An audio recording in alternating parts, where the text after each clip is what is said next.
ទៀបភ្លឺនៅចាំផ្លូវថ្លៃ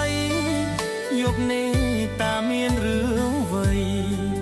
ចរណៃបងហូរទឹកភ្នែកបងពិការនៅផ្ទះដួងចិត្តសងវេចាំអូនយប់នេះដល់ស្អែក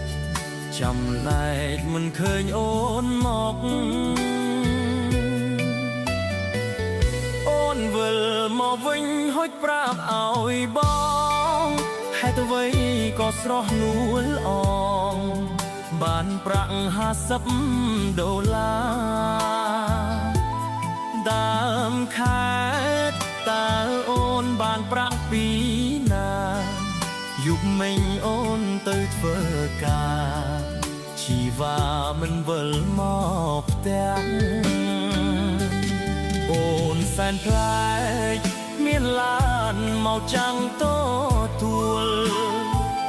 ចិត្តអូនប្រែប្រួលទុកបងផ្ទៃមិនសំខាន់ការងារឡងសេចិត្តបងមិនដែលប្រច័ណ្ឌថ្ងៃនេះបងសូមប្រកាន់ទូចតន់វងវែងព្រោះប្រាំងទោះបងពិការក៏មានបេះដូងបាក់ក្បត់សូមឲ្យមានស្ងួនសម្លាប់បងទៅពីស័យ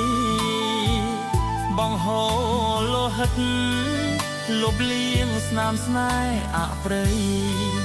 ជាជាងទឹកភ្នែកស្វាមីហូរគូស្រីឡងសែផិតក្បត់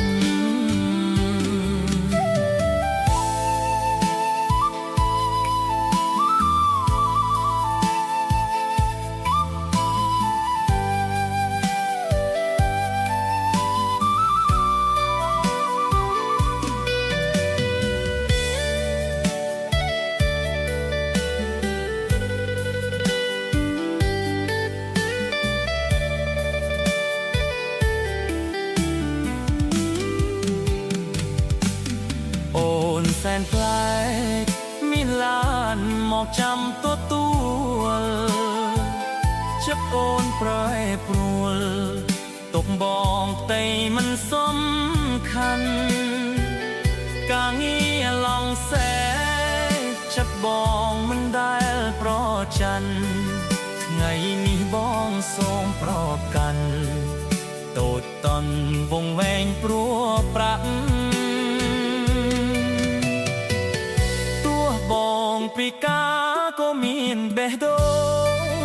បាក់បាត់សោកអមមានស្ងួនសម្លាប់បងទៅពីស័យបងហូរលោហិតលោកលៀងស្នាមស្នេហ៍អប្រិយជាជាងទឹកភ្នែកស្វាមីហូរប្រុសស្រីឡងសៃផិតក្បត់